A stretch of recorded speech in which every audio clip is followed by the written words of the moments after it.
धनबाद नगर निगम चुनाव को लेकर झारखंड लोकतांत्रिक क्रांति मोर्चा जेएलकेएम ने अपनी तैयारियां तेज कर दी है। मंगलवार को धनबाद परिसदन में आयोजित प्रेस वार्ता के दौरान पार्टी ने मेयर प्रत्याशी के नाम की औपचारिक घोषणा की। प्रेस वार्ता में जेएलकेएम के नेताओं ने केंद्रीय प्रवक्ता प्रकाश महतो को धनबाद नगर निगम चुनाव के लिए मेयर प्रत्याशी बनाए जाने की जानकारी दी। पार्टी सदस्य सुशील मंडल ने कहा कि प्रकाश महतो लंबे समय से संगठन से जुड़े रहे हैं और जनहित से जुड़े मुद्दों पर लगातार आवाज उठाते रहे हैं। उनके अनुभव और जनसंपर्क को देखते हुए पार्टी ने उन्हें मेयर पद का उम्मीदवार बनाया है। नेताओं का कहना है कि जेएलकेएम धनबाद नगर निगम में पारदर्शी, जवाबदेह और जनहितकारी प्रशासन स्थापित करने के उद्देश्य से चुनाव मैदान में उतरी है। विजनलेस दिखता है हमारी ओर से, अगर देखा जाए तो विजनलेस पॉलिटिक्स जो है वो दिखता है। हमें लगता है एजुकेटेड लोग अगर आएंगे इस क्षेत्र में, एजुकेटेड लोग अगर आएंगे शहर के विकास में अपना योगदान देने के लिए, तो निश्चित तौर पर आने वाले समय में धनबाद वासियों को इसका लाभ पहुंचेगा। शहर में जेल के उतना नहीं है दिखता है पकड़े।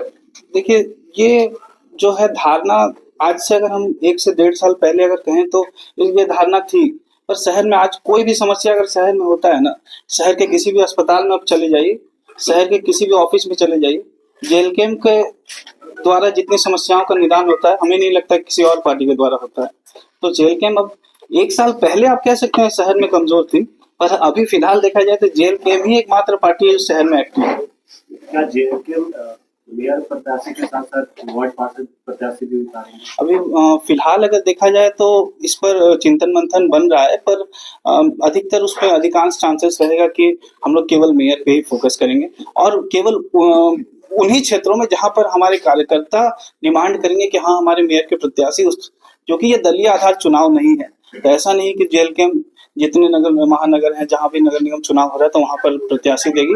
जहां पर हमारे कार्यकर्ता कहेंगे, हमारे कार्यकर्ताओं की तरफ से एक स्वर में जहां आवाज आएगा, वहां पर जेएलकेएम प्रत्याशी देगी। हमारे पास पंपू तालाब है, हमारे पास रानी बांध है, हमारे पास आउटफॉल लोकेशंस हैं। उनको आइडेंटिफाई करके हाई पॉइंट से उन लो पॉइंट तक ले जाने के लिए जो ड्रेनेज की सुविधा चाहिए होगी, चाहे हमें कंक्रीट का ड्रेन बनाना पड़े, चाहे हमें जो आजकल डक्टाइल आयरन की पाइप्स बनानी पड़े, तो जो भी जरूरत पड़ेगी उस तरीके से उसका मैपिंग करके एक स्टडी करा के प्रॉपर एक कंसल्टेंसी कंपनी को लेके आया जाएगा जो डीपीआर बनाएगी, कॉस्ट एस्टिमेट बनाएगी, फिर उसको कंस्ट्रक्शन स्टेज तक लाया जाएगा।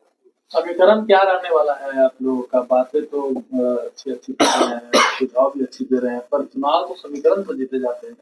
किन्हें कोर वोटर मानते हैं? ये कोर वोटर सारी पब्लिक है, ये त्रस्त सभी हैं, चाहे वो किसी भी समुदाय से हो, चाहे वो किसी भी अंग से हो। अब कोई कहता है, कोई कहता है मैं फॉरवर्ड कास्ट को लेके चल रहा हूँ, उनके वोटर्स को, कोई कहता है मैं ओबीसी वर्ग को लेके चल रहा हूँ, कोई कह रहा है मैं मुस्लिम वर्ग को लेके चल रहा हूँ। मुझे इससे कोई फर्क नहीं पड़ता। जब आप सड़क में फंसते हैं तो कोई फर्क नहीं पड़ता आप फॉरवर्ड है, आप बैकवर्ड है, आप मुस्लिम है, आप कौन से कम्युनिटी से आते हैं। जब आपके घर पे पानी घुस जाता है कोई फर्क नहीं पड़ता आप कौन से कम्युनिटी से आते हैं। मैंने जितने भी प्रॉब्लम्स बताए या जितने भी सॉल्यूशन बताए, ये हर किसी के लिए एप्लीकेबल है। चाहे आप सुबह मॉर्निंग वॉक पार्क में जाते हैं, कोई कम्युनिटी स्पेसिफिक आदमी नहीं जाता, वो हमारे जैसे लोग जाते हैं। जब आपके घर पे पानी घुसता है, पानी किसी कम्युनिटी को देख के उसके घर नहीं घुसता, फिर वो हर पब्लिक के लिए होता है। इसीलिए मैं बिल्कुल रिक्वेस्ट करूंगा कि अगर कोई मुझे मेरी कम्युनिटी देख के वोट करना चाहता है तो आप प्लीज मेरी योग्यता और मेरे विजन पे वोट करें, सिर्फ मेरी कम्युनिटी को देख के वोट ना करें।